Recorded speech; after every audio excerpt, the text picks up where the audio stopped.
जय मसीह की। आज रविवार का दिन है और आज के दिन एक बार फिर हम सब यहाँ पर इकट्ठे हुए हैं। इस समय हम सब 40 दिनों के उपवास से गुजर रहे हैं। हम इन 40 दिनों का महत्व जानते हैं, किस तरह से हम अपने इन 40 दिनों में अपने आप को तैयार कर रहे हैं। हम अच्छी बातों को जान रहे हैं, समझ रहे हैं, है ना। आज का यह रविवार का दिन हम सब के लिए शुभ दिन है। आइए हम सब मिलकर इस शुभ दिन के समय में प्रार्थना करें। सर्वश्रेष्ठ सर्वाधिकारी सर्वोच्च पवित्र परिशुद्ध परमेश्वर, धन्यवाद करते हैं प्रभु कि आपने हमारे जीवन में हमें फिर से एक बार मौका दिया कि हम आपकी शरण में उपस्थित हो सके। प्रभु, यह वो दिन है प्रभु जब हम 40 दिनों के प्रयास से गुजर रहे हैं। प्रभु, हम अपने आप को एक नए व्यक्तित्व में ढालने के लिए प्रभु प्रयास कर रहे हैं। प्रभु, हम अपनी पुरानी बातों से प्रभु एक ऐसी स्थिति में बदलाव चाहते हैं प्रभु, जो आपने हमारे लिए प्रयास किया, जो आप हमें सिखाना चाहते हैं प्रभु। वो सारे बदलाव जो प्रभु आपने अपने रक्त के त्याग और बलिदान के द्वारा हमारे लिए किया है प्रभु, आज के दिन हम उन विषयों को जान सके, समझ सके प्रभु, और अपनी हर एक बात को ठीक कर कर आगे बढ़ सके। प्रभु, कलीसिया का धन्यवाद करती हूँ प्रभु, जितने भी लोग यहाँ पर उपस्थित हैं, जो सुन रहे हैं प्रभु, हर एक व्यक्ति पर प्रभु यीशु नाम से सुरक्षा प्रकट की जाए। प्रभु, सच में प्रभु आप हम सब पर अपनी दया को, अपनी कृपा को प्रकट करते हैं, तभी हम सुरक्षित हैं। प्रभु, इस समय में परमेश्वर का धन्यवाद करते हुए प्रभु, विश्वास करते हुए कि आप हमें एक अच्छी जगह में प्रभु लेकर जा रहे हैं, यीशु नाम का धन्यवाद करते हैं प्रभु, और मानते हैं कि इस समय आप हमारे बीच यहाँ पर उपस्थित हैं। प्रभु के मीठे और प्यारे नाम से मांगते हैं, आमीन। दूसरा तिमोथेयुस 4 अध्याय 3 वचन। दूसरा तिमोथेयुस 4 अध्याय 3 वचन। हमारा विषय है खरा उपदेश और कथा कहानियाँ। क्योंकि ऐसा समय आएगा कि लोग खरा उपदेश न सह सकेंगे और कानों की खुजली के कारण अपनी अभिलाषाओं के अनुसार अपने लिए बहुतेरे उपदेशक बटोर लेंगे और अपने कान सत्य से फेर कर कथा कहानियों पर लगाएंगे। वचन कहता है कि हम एक ऐसे समय में प्रवेश करने वाले हैं जहाँ पर खरा उपदेश किसी को भी पसंद नहीं आएगा। खरा उपदेश क्या होता है? खरा उपदेश सही बातों को बताना होता है, सच्ची बातों को प्रकट करना होता है। यदि हम अपने जीवन में किसी ऐसी जगह पर हैं जो हमारे लिए सही नहीं है, तो जो बातें हमें फिर से सही राह दिखाती है, जो बातें हमें ये बताती हैं कि इससे भी अच्छा है, और जहाँ पर हमारे मन को थोड़ा सा कष्ट होता है, दुख होता है और अपने आप को बदलने में हमें तकलीफ होती है, ऐसे ही उपदेश खरे होते हैं। खरे उपदेश कठिन होते हैं सुनने में, हमें अच्छे नहीं लगते सुनने में, क्योंकि वो हमें चुभते हैं। उसके लिए हमें प्रयास करना होता है ना। खरे उपदेश मीठी मीठी बातें नहीं होती, चिकनी चिपड़ी बातें नहीं होती, बहलाने के लिए नहीं होती, फुसलाने के लिए नहीं होती, किसी के कान भरने के लिए नहीं होती है। खरे उपदेश वो होते हैं जो हमारे हृदय को साफ करते हैं, हमारे जीवन को सही राह और सही दिशा में लेकर चलते हैं ना। और हम में कई लोग ऐसे हैं जो खरी बातें सुनने से कतराते हैं। हमारे अंदर इतनी शक्ति नहीं कि हम खरी उपदेश को सुन सके, खरी बातों को सुन सके। यदि हमारे जीवन में हमें कोई ऐसी बातें बताता है तो फिर हम धीरे धीरे उससे कट जाते हैं, हम उसे अपने आप से दूर करने लगते हैं, और हमें ऐसा लगता है कि अरे जब भी हम इससे मिलते हैं ये तो कुछ ना कुछ हमें सिखाने की कोशिश करता है ना। सिखाने में और भटकाने में बहुत अंतर है। भटकाना वो होता है जहाँ पर चिकनी चिपड़ी बातें की जाती हैं, मीठी मीठी बातें की जाती हैं, और तुम्हें अच्छी अच्छी बातों के साथ ऐसी राह में ले जाया जाता है जहाँ तुम अच्छे मार्ग से भटक कर बहुत दूर चले जाते हो, नष्ट हो जाते हो, है ना, भटक जाते हो, ऐसे जीवन में प्रवेश कर लेते हो जहाँ से फिर तुम्हारा बाहर आना मुश्किल हो जाता है। तुम समझ ही नहीं पाते हो कि क्या सही है, क्या गलत है, क्या अच्छा है, क्या बुरा है। तो खरी बातें हमें क्या सिखा रही हैं? खरी बातें हमें हमारे जीवन के उद्देश्य की राह में चलने के लिए, जो कठिनाइयां हैं, जो मुश्किलें हैं, उसके लिए हमें दृढ़ करना सिखा रही है। और हम चाहते हैं कि कोई भी जो हमारे जीवन में बातें हैं वो बड़ी आसानी से हो जाए, है ना। जो भी चीज़ें आसानी से होती हैं वो हमारे जीवन में ज़्यादा दिन तक टिकती नहीं है। तो वचन कह रहा है यहाँ पर, क्योंकि ऐसा समय आएगा कि लोग खरा उपदेश नहीं सुनेंगे। आज के दिन में, आज के समय में हम अपने जीवन में कई लोगों से बातें करते हैं, लेकिन जब हम उन्हें कभी भी अच्छी बातें बताते तो काफ़ी लोग रूठ जाते हैं हमसे, कहते हैं अरे यार तुम तो हमेशा लेक्चर देते हो, है ना। तो फिर यहाँ पर वचन कहते हैं ये जो अभिलाषाएं हमारी, हम उसके अनुसार चलना चाहते हैं, है ना। जो हमारी इच्छाएं हैं, हमारी चाहते हैं, हम चाहते कि हमें ये मिल जाए या हम ये कर ले, वो सब जो प्लानिंग हमारी होती है हमारी अभिलाषाओं को पूरी करने के लिए, उसमें जो हमारी सहायता करे, है ना, उसमें जो हमारी सहायता करता है, हमें वो बातें सुनना अच्छा लगता है। हम मूवी देखने जाना चाहते हैं, हम पब जाना चाहते हैं। आजकल बहुत हम यूट्यूब देखते हैं, रील्स देखते हैं, उसमें हर जगह यही दिखाया जा रहा है कि खुशी क्या होती है ना। खुशी होती है कि अपनी मनमर्जी का काम करो, जब मर्जी चाहे घूमने चले गए, जब मर्जी चाहे हमने आइसक्रीम खा ली, कुछ भी खा लिया, है ना। ये जो छोटी छोटी चीज़ें हैं ये हमें अट्रैक्ट करती हैं और हम एक कदम उठाते हैं। आइसक्रीम से जो चीज़ स्टार्ट होती है, फिर हम पता नहीं क्या क्या करने लगते हैं ना, पब तक पहुंच जाते हैं, फिर सड़कों पर नाचने लगते हैं। ये सब हमारे सोसाइटी में चल रहा है, समाज में चल रहा है, क्योंकि ये क्या कर रही है, हम जिस चीज़ को देख रहे हैं उसे पाने की अभिलाषा कर रहे हैं। और जब ऐसी बातों से हमें कोई रोकने की कोशिश करता है, कोई खरी बात बताता है, कोई आकर हमें ये सिखाने की कोशिश करता है कि नहीं ये गलत है, तो फिर ये लोगों को लगता है कि अरे ये तो पता नहीं क्या बोल रहे हैं, इनकी बातें सुनना नहीं चाहिए, जगह छोड़ दो, इन लोगों से दूर हो जाओ, क्योंकि ये हमारी अभिलाषाओं को पूरी नहीं होने देते, है ना। हमारी अभिलाषाएं किससे जुड़ी हुई हैं, हम क्या चाह रही है, हमें जानने की ज़रूरत है। और अपने कान सत्य से फेरकर कथा कहानियों पर लगाते हैं। ये सारी कथाएं हैं और कहानियां हैं जो हम सुनते हैं और थोड़ी देर के लिए अट्रैक्ट हो जाते हैं और हमें लगता है कि बस ये कथा कहानियां ही जो हैं हमारे जीवन का सत्य है। इसे सुनने से वो फेरी टेल वाली कहानियां जो होती हैं ना, वो परियों वाली जो कहानियां होती ना, हम सुनकर बहुत जल्दी भटक जाते हैं। हमें लगता है कि जीवन ऐसा ही है, इतना ही खूबसूरत है, हमारे जीवन में कोई स्ट्रगल नहीं है, कोई नहीं है, कोई राजकुमार आ जाएगा, कोई रानी आ जाएगी, कोई परी आ जाएगी, कोई जादू की छड़ी आ जाएगी, और हमारा दिमाग ऐसी ही जादू की छड़ियों के चक्कर काटता रहता है। ऐसी ही अभिलाषाएं होती हैं, हमें लगता है कि जीवन बस इतना ही आसान है, और ऐसे ही ख्याली पुलाव बनाते रहते हैं। लेकिन जब असलियत में हम किसी स्थान पर प्रवेश करते हैं और असली बातों से हमारा जो जुड़ाव होता है, या हमें किसी ऐसी स्थिति में जाना पड़ता है कि जहां हमें जीवन का वास्तविक रूप दिखाई देता है, तब हमारे साथ क्या होता है, तब हम डर जाते हैं, तब हम घबरा जाते हैं, तब हम उन मुश्किलों का सामना नहीं कर पाते।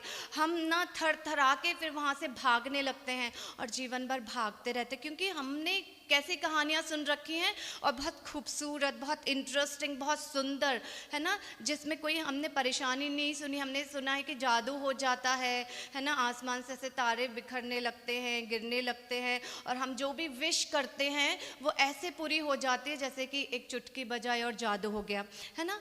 परमेश्वर कह रहे हैं कि ये कथा कहानियाँ जो है ना, ये सिर्फ सुनने तक ही है। जब हम जिंदगी की असलियत में आते हैं, जब हम जीवन के वास्तविक रूप में आते हैं और वास्तविकता का सामना हम मनुष्यों को करना पड़ता है, तो वहाँ कौन काम आता है, वहाँ ये खरे उपदेश काम आते हैं। क्योंकि ये खरे उपदेश तुम्हें क्या देते हैं, तुम्हें ताकत देते हैं, दृढ़ करते हैं, तुम्हें भागने की स्थिति में नहीं रखते, तुम्हें सामना करना सिखाते हैं, है ना। किसी भी मुश्किल परिस्थितियों का सामना करना तुम्हें सिखाया जाता है। और वो कौन सिखाता है, ये खरे उपदेश। खरे उपदेश तुम्हें कहाँ मिलते हैं, खरे उपदेश तुम्हें परिशुद्ध ग्रंथ के द्वारा मिलते हैं, है ना। तो ये खरे उपदेश हमें अपनाना आना चाहिए। जब हम ये खरे उपदेश अपने जीवन में अपनाने लगते हैं ना, तो जो हमने अपने बचपन से ये कथा कहानियाँ सुन रखी ना, जादुई कहानियाँ, ये फेरी टेल्स वाली कहानियाँ, तो हमें पता चलता है कि सच में ये सच नहीं है मेरी ज़िंदगी का, ज़िंदगी तो कुछ और है। फिर हम उसे जानने लगते हैं, है ना। जब हमने कथा कहानियाँ सुनी थी तो हम उसके अनुसार चलने लगे थे। हम एक एक ऐसे विचार की और आगे बढ़ रहे थे, एक विचार के साथ आगे बढ़ रहे थे जो बड़ी आसानी थी, जो सुलभ थी, जो आसान थी, और जहाँ लग रहा था कि सिर्फ अच्छी अच्छी चीज़ें होती हैं। लेकिन जब हमने खरे उपदेश सुनने लगे, और ये खरे उपदेश सुनकर हमें क्या पता चला कि ये ही नहीं होती ज़िंदगी, इसके आगे भी है, तब हमने अपने आप को क्या किया, हमने फिर अपने जीवन में इन दोनों में फ़र्क जानने की कोशिश की।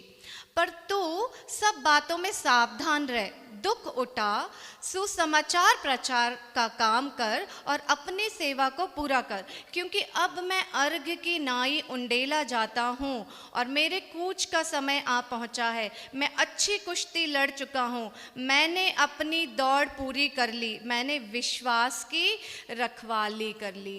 है ना, यहाँ पर वचन क्या कहता है कि हमें अच्छी कुश्ती लड़नी है, और अच्छी कुश्ती लड़ने के लिए जो ताकत चाहिए, शारीरिक, मानसिक, आत्मिक बल चाहिए, वो हमें कहाँ से मिलता है? वो हमें खरे उपदेशों से मिलता है ना। इजीली जो अवेलेबल नहीं है, जो हमारे जीवन में सुलभ नहीं है, वही हमारे लिए अच्छा है ना। जो भी आसानी से मिल जाए उससे हम भटक जाते हैं। तो ये जो हमारे खरे उपदेश हैं, ये सत्य के वचन हैं। ये जो सत्य है वो हमें क्या करता है? जीवन में अच्छी राह पर चलने की ताकत देता है।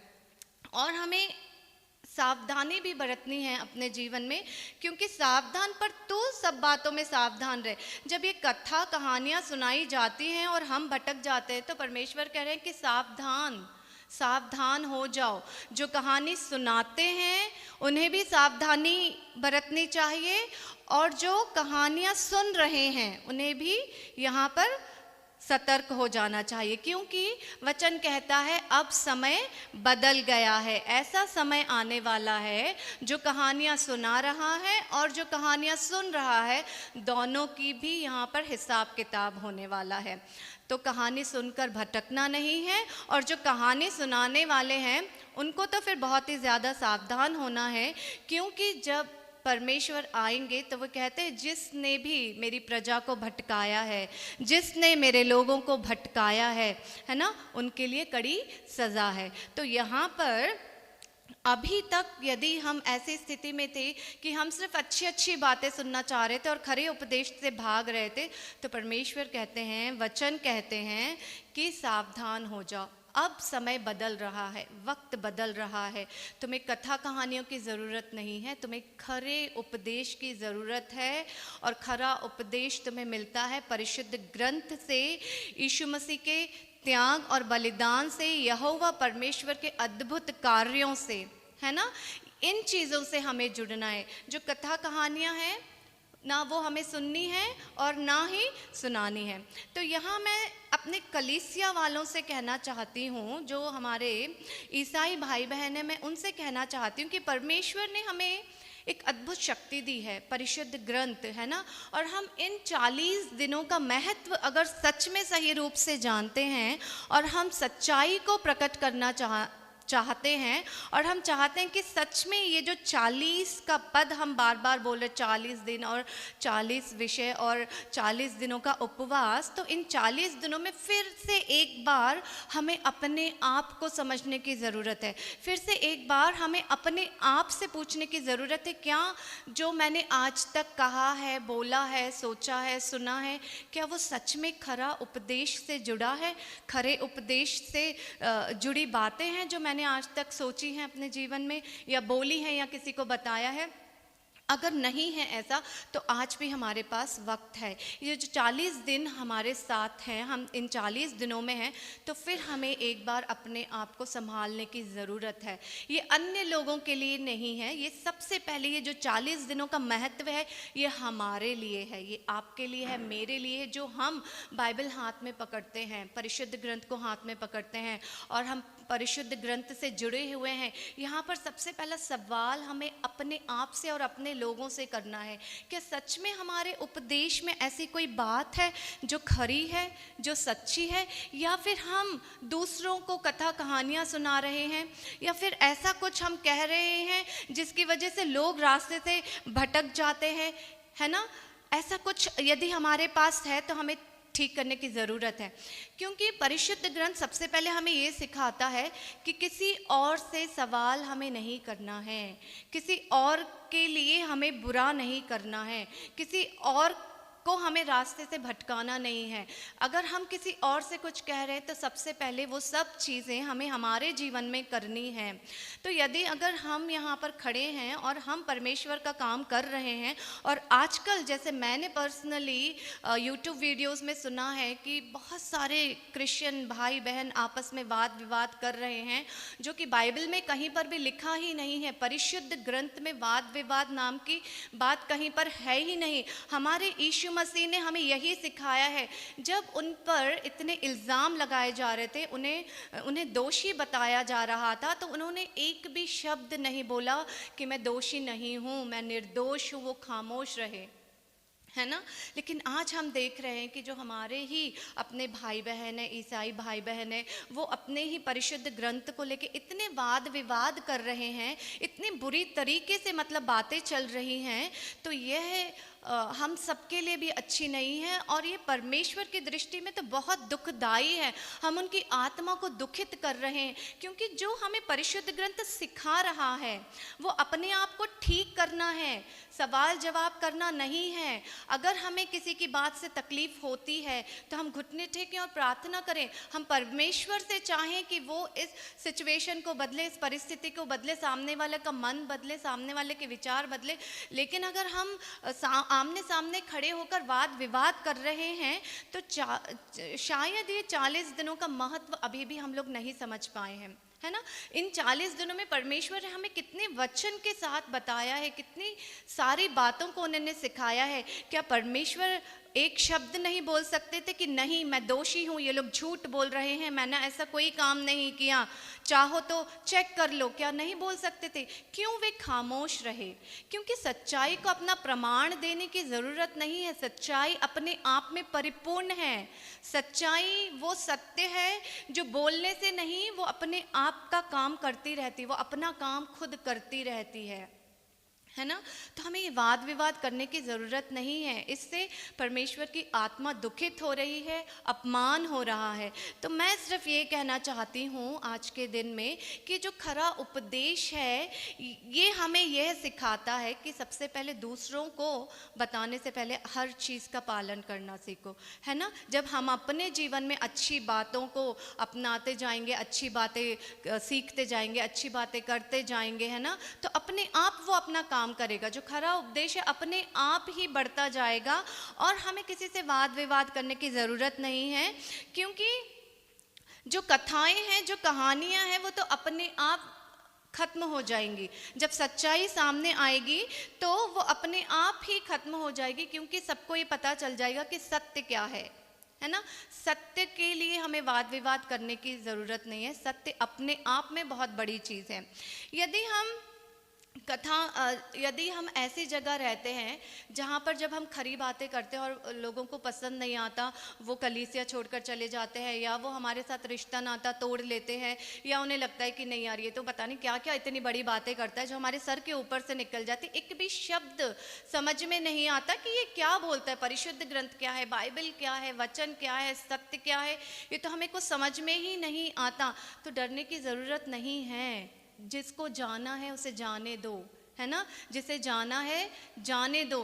तुम उनको बचाने के लिए यदि अपने मन को खराब करोगे, अपने हृदय को मैला करोगे, तो ये परमेश्वर को पसंद नहीं है। क्योंकि परमेश्वर ने तुम्हें चुना सिर्फ इसलिए है कि तुम खरे उपदेश दो, है ना।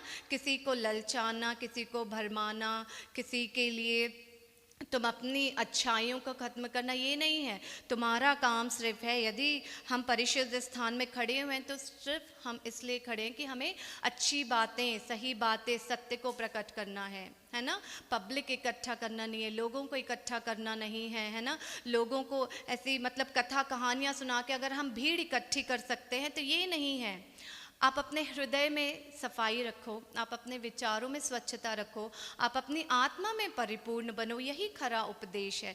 किसी को सुनाने के लिए, किसी को बताने के लिए, किसी को बदलने के लिए हम यहाँ बातें नहीं करें। जब हमने अपने आप को बदला और सामने वाले ने देखा कि यार इसके जीवन में तो बहुत अच्छा बदलाव है, ये पहले ऐसा नहीं था, ये पहले तो एकदम बुद्धू था, ये तो पहले एकदम मूर्ख था, आज मैं इसकी बातें सुनता हूँ तो ऐसा लगता है कि ये इसका ज्ञान नहीं, ये कुछ और बोल रहा है ना।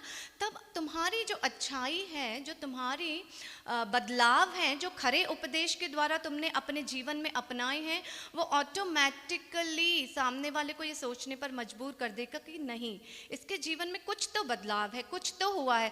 फिर वो सोचने लगेंगे कि ये किसकी संगति में है, ये आजकल मेरे साथ तो नहीं है, लेकिन अब ये किसी की ऐसी संगति में है जहाँ इसके अंदर बड़ा बदलाव है।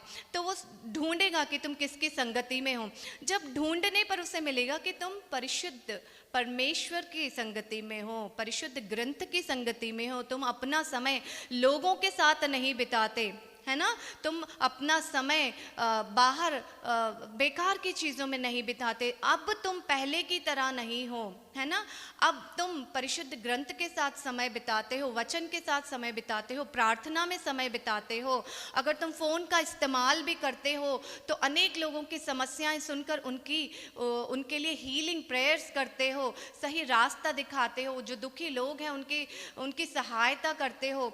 बहुत सारी समस्याएं हैं, बहुत सारी उलझने हैं, तुम्हारे इस्तेमाल करने की हर चीज़ में भी बदलाव हो जाता है। अगर तुम एक पेन का इस्तेमाल करते हो और इससे पहले जब तुम्हारे हाथ में पेन रहता था तो तुम पता नहीं क्या चित्रकारी किया करते थे, टैटूज बनाते थे, कहीं कहीं नाम लिख देते थे, अजीब अजीब सी वहाँ पे इमेजेस बना देते थे, है ना। लेकिन आज अगर तुम्हारे हाथ में कलम है, आज अगर तुम्हारे हाथ में पेन है, तो तुम उससे किसी का जीवन बदल सकते हो, उसके जीवन में एक अच्छा बदलाव ला सकते हो, एक अच्छा कोटेशन, मसीही नाम का संदेश अगर तुम किसी तक पहुंचाते हो, है ना। तो ये जो बदलाव है वो सारी चीज़ें लोगों को हैरान कर देंगी, है ना। कितने ही लोग हैं जो इस तरीके से खरे उपदेश को सुनकर उन्होंने अपना जीवन बदला है।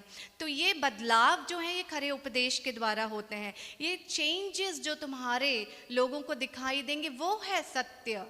सत्य ये नहीं है कि हमने किया नहीं और सिर्फ बोल रहे हैं, और जो बिना किए हुए बोलते हैं वो लोग सिर्फ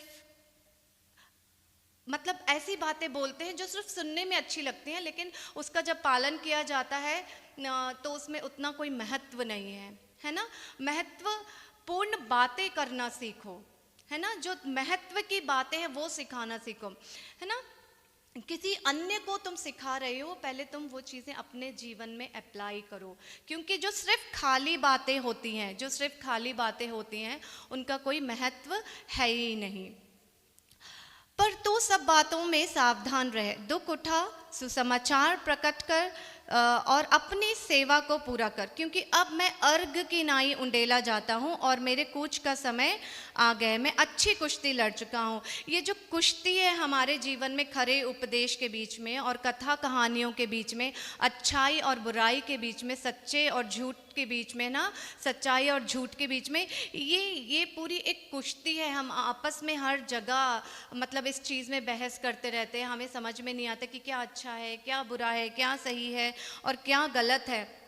यदि आप विश्वास रखेंगे परमेश्वर में, परिशुद्ध ग्रंथ में, तो तुम्हारे अंदर जो बदलाव आएगा वही खरा उपदेश है और वही तुम्हारी लड़ाई है। तुमने अपने विश्वास की रखवाली करी है ना। अपने विश्वास को जो यीशु मसीह के नाम से तुम्हारे अंदर है उसकी रखवाली करो। लोगों के लिए उसे बनावटी मत बनाओ, दिखावे का मत बनाओ। तुम सिर्फ अपने आप के ऊपर काम करो, है ना।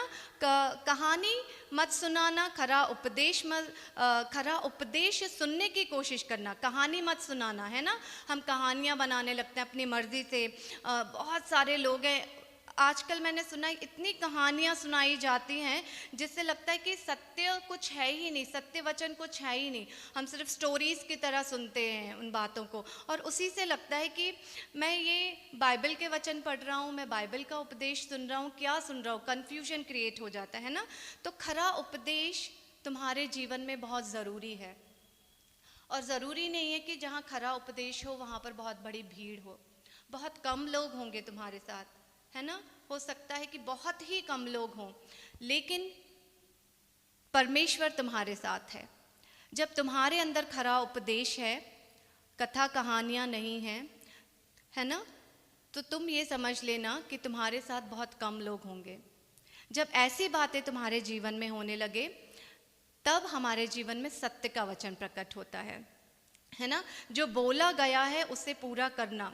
यीशु मसीह को सूली पर चढ़ाया गया क्योंकि इसलिए नहीं कि वे कमज़ोर थे, है ना, इसलिए कि जो उन्होंने बोला था कि मैं इसलिए आया हूँ, और बस उन्होंने वो पूरा किया। यही सत्य वचन है, यही खरा उपदेश है ना। सिर्फ बोला नहीं गया, किया गया, साबित किया गया। कई लोग बोलते हैं कि यीशु मसीह को सूली पर नहीं चढ़ाया गया, है ना। कैसे हम कह सकते हैं कि यीशु मसीह को सूली पर नहीं चढ़ाया गया? अगर यीशु मसीह को सूली पर चढ़ाना ही नहीं होता तो फिर इतना बड़ा जो प्रोसेस चला है वो क्यों होता? एक कुंवारी मरियम के द्वारा यीशु मसीह का जन्म लेना, फिर उनका बोध करना, और फिर इतना उनको संघर्ष करना, ये सब क्या सिर्फ दिखावे के लिए था? क्या ये जादू ही काम था? अगर परमेश्वर को जादू ही करना होता तो फिर यीशु मसीह को जन्म लेने की ज़रूरत ही नहीं थी। वो एक वचन बोल देते, वचन के द्वारा जिस तरह उन्होंने सृष्टि का निर्माण किया उसी तरह वे एक वचन बोलते और जो उनका उद्देश्य था वो पूरा हो जाता, है ना। क्या यहोवा परमेश्वर में इतनी सामर्थ्य नहीं थी ना? जब उन्हें इतनी बड़ी सृष्टि का निर्माण सिर्फ एक वचन के द्वारा किया है, तो जो यीशु मसीह को लेकर उनका उद्देश्य था, यीशु मसीह को जन्म देने की ज़रूरत नहीं, वो अपने ज़ुबान से बोलते, वचन के रूप में बोलते, तो सृष्टि में पूरा हो जाता ना। तो फिर यही कथा कहानियाँ हैं कि लोग कहते हैं कि यीशु मसीह को सूली पर नहीं चढ़ाया गया, उन्हें तो ऐसे ही मतलब उनकी जगह किसी और को चढ़ा दिया गया। वहाँ एक लेयर थी जिसने रियल यीशु मसीह को छिपा दिया, और वो जो सब दिखता है वो एक भ्रम है।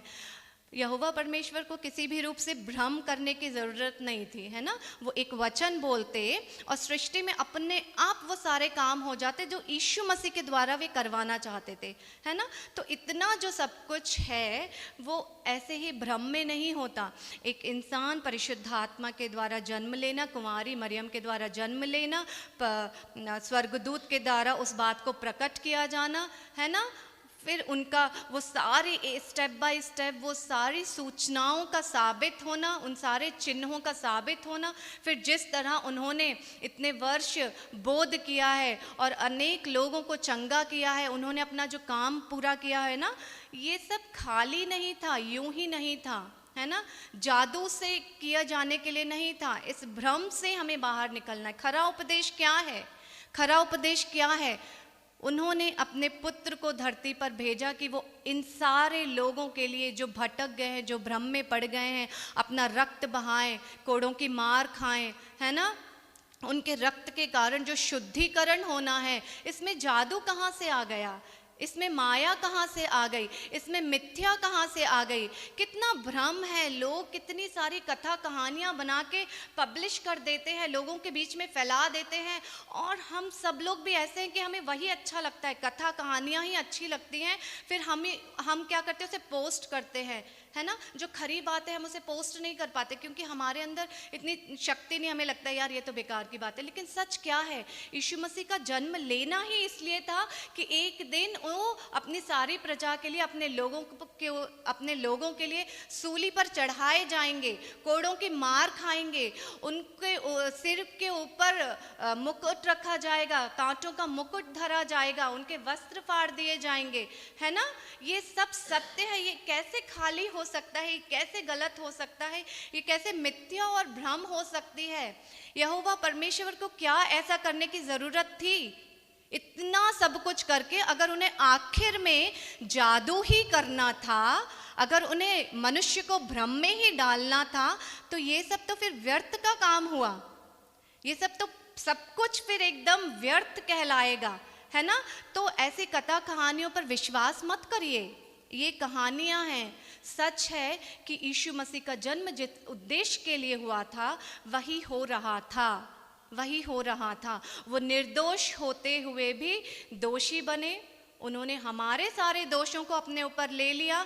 हमारे हिस्से की जो मार थी उन्होंने खाई, हमारे हिस्से का जो दुख था वो उन्होंने झेला, हमारे हिस्से की जो पीड़ा थी वो उन्होंने ले ली, है ना, हमारे हिस्से का जो भार था वो उन्होंने अपने कंधों पर ले लिया। जो भी हमारे हिस्से में बुरा था ना, जो हमारा था बुरा पूरा, वो उन्होंने अपने सिर पर ले लिया था। इसीलिए हमारी जो हर एक बुराई है ना, जो चुभती है ना, वो मुकुट की तरह उनके सर पर रख दिया था। एक एक कांटा जब उनके सर में चुभ रहा था ना, वो हमारे ऊपर आने वाली पीड़ा थी जो उन्होंने ले ली थी।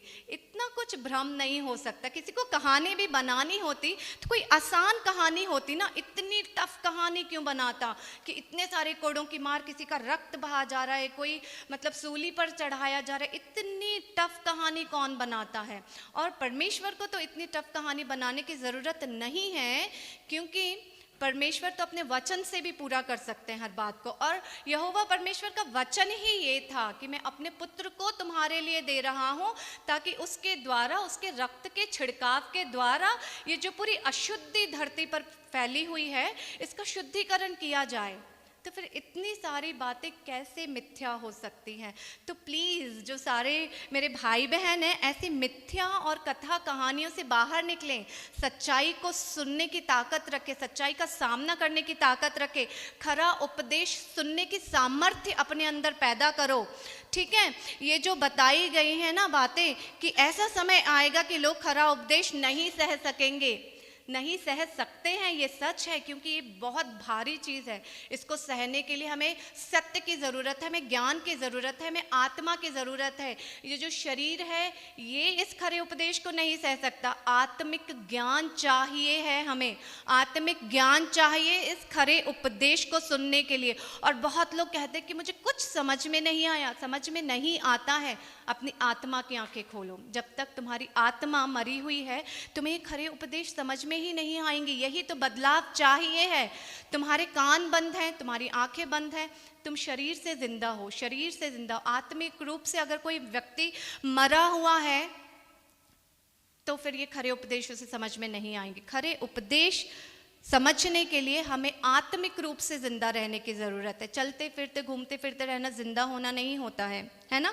आत्मिक रूप से जिंदा होना, जो जिंदा है वही खरे उपदेश को सुन सकता है ना।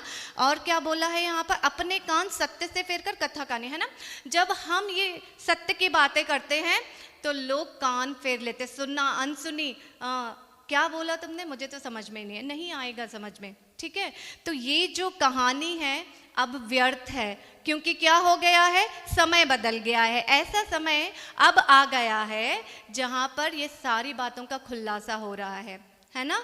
तो मैं अपने भाई बहनों से और अपनी कलीसिया से, अपने लोगों से, ईसाई भाई बहनों से ये कहना चाहती हूँ, ना कथा कहानी सुनाओ और ना कथा कहानियाँ सुनो, क्योंकि तुम्हारे पास तो कोई ऑप्शन ही नहीं है। तुम्हारे पास तो परिशुद्ध ग्रंथ है जो सत्य है ना।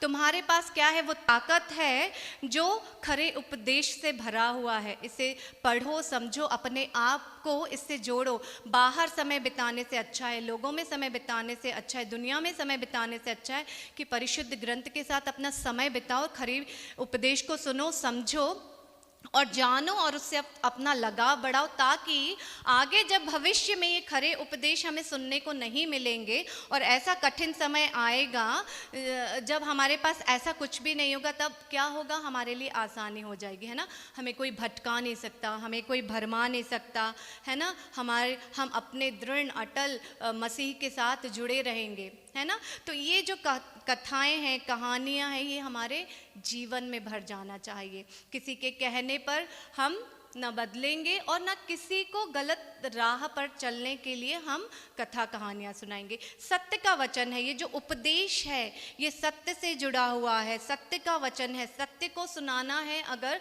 तो हिम्मत चाहिए हमें, सबसे पहले हिम्मत। ये डर के हमें उपदेश बताने की ज़रूरत नहीं है और लड़ के भी हमें उपदेश बताने की ज़रूरत नहीं है। दो चीज़ें नहीं करनी है। क्या, डर कर कोई बात मत बोलो और लड़ कर भी मत बोलो। ये दोनों चीज़ों की हमें ज़रूरत नहीं। हमें क्या बोलने की ज़रूरत है?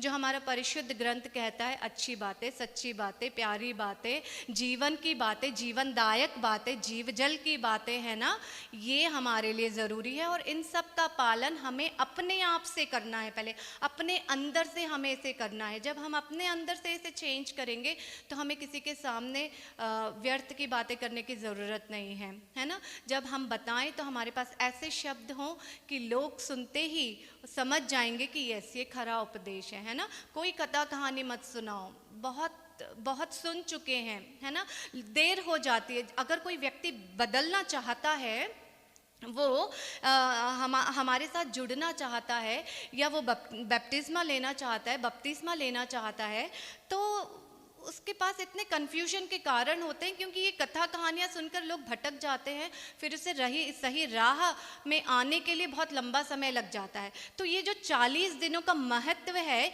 ये सबसे पहले आपके लिए है, मेरे लिए है, जो हम कलीसिया में बैठे हुए हैं और कलीसियाओं से जुड़े हुए हैं। हम ईसाई हैं, ईसाई धर्म का पालन करते हैं, परिशुद्ध ग्रंथ को पढ़ते हैं।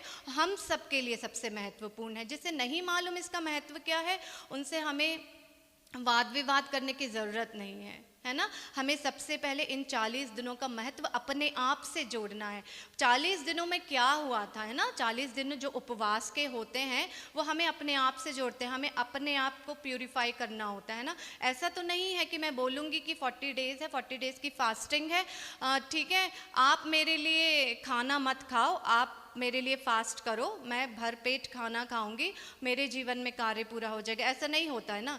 तो जब उपवास मेरा है, जब फास्टिंग मैं कर रही हूँ, शरीर मेरा है, तो बदलाव किसके अंदर होगा? मेरे ही शरीर में होगा, मेरे ही विचार में होगा, मेरे ही जीवन में होगा, है ना। तो ये 40 दिन हमें यही तो सिखाते हैं, दुनिया को छोड़कर, बाहर की चीज़ों को छोड़कर इनसाइड जाओ, अंदर जाओ, अंदरूनी ताकत से जुड़ो। क्योंकि अंदर क्या है? परमेश्वर है। हमारे हृदय में कौन है? परमेश्वर है, उनकी शक्ति है, उनसे जुड़ी बातें हैं ना। तो हमें ये 40 दिन हमें ये सिखाते हैं कि बाहर की दुनिया में क्या हो रहा है।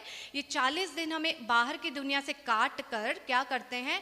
अंदर, इनसाइड, किसके इनसाइड? अपने इनसाइड झांकने के लिए बोलते हैं। अपने इनसाइड को ठीक करो, अपनी अंतरात्मा को ठीक करो, अपने अंतर्गत में देखो कि तुम क्या हो, तुम खरा उपदेश हो या कथा कहानी हो। तुम्हें देखकर लोगों को क्या लगता है कि तुम एक कहानी हो या खरा उपदेश हो? जब तुम बातें करते हो तो फिर लोगों को अच्छी बातें समझ में आती हैं? क्या वो समझ पाते हैं? तुम्हारे जीवन में ऐसे बदलाव है, या जैसे तुम 20 साल पहले थे, 10 साल पहले थे, 5 साल पहले थे, क्या आज भी वैसे ही हो, या इतना सा भी तुम्हारे अंदर चेंज आया है, थोड़ा सा भी तुम्हारे अंदर चेंज आया है ना।